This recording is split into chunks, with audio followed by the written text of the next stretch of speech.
Let's ask Michael Wilson, our expert business commentator on this very subject. Michael, welcome to the show, my friend. Good evening. Was the British banking sector and the finance sector in general what David Cameron had in mind?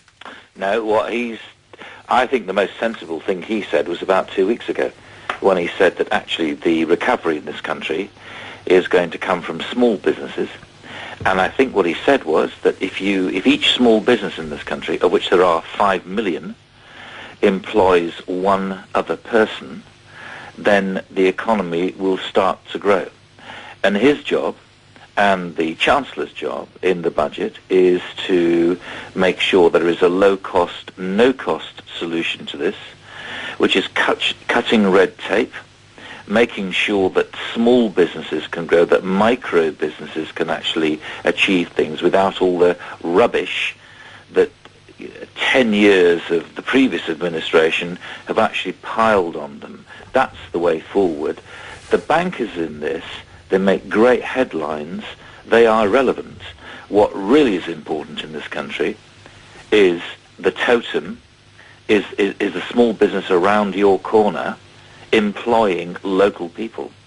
The bankers thing was a huge mistake, and of course they got into enormous amounts of trouble. And I'm sure, George, I don't need to go back through all the dull history of all that. Lloyds, let's start with that. £3.5 billion loss, because they have decided to set aside £3.2 billion to cover this disgraceful payments protection insurance mis-selling, which they need to do. These banks got too big. Royal Bank of Scotland have promised 2 years of pain. Taxpayer, we have 82% of it. That needs to be put right now. However and whatever you think about these people who are in charge of these companies, we need them to put those banks back into the economy as quickly as possible. It's not going to happen very quickly. The most important thing, I thought, if I may just go back to the Lloyds thing today, is that 2012 is going to be tough. They're going to have new banking regulations. There's the Eurozone crisis.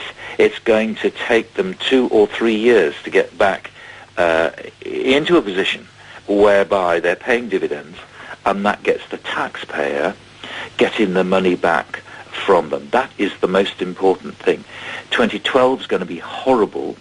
2013 might be slightly better. The one thing that politicians would really like, or at least the coalition would really like, is if they can actually deliver these banks back into the mainstream, i.e. being privately owned and repaying the taxpayer for what you and I have given them by that time.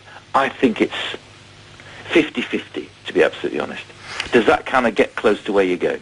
Well, I mean, how can the banks be irrelevant to this story if we've hear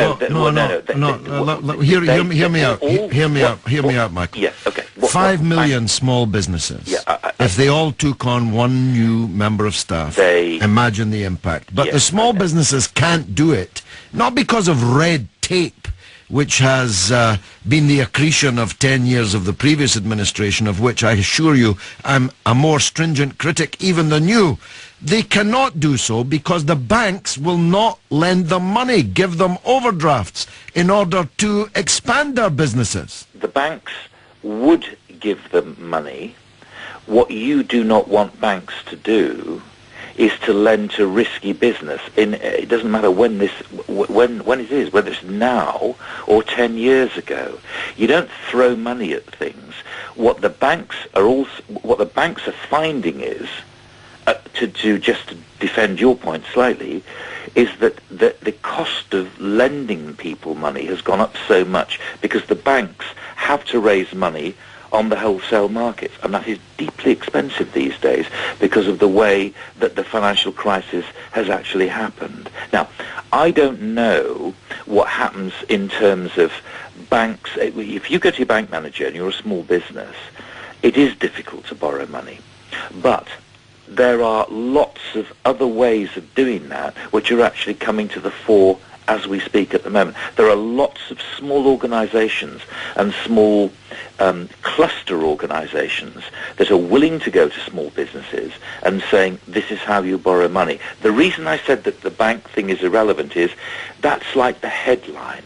Underneath the headlines is an enormous amount of energy going on in this country, which is actually creating small businesses. Necessity is the mother of invention.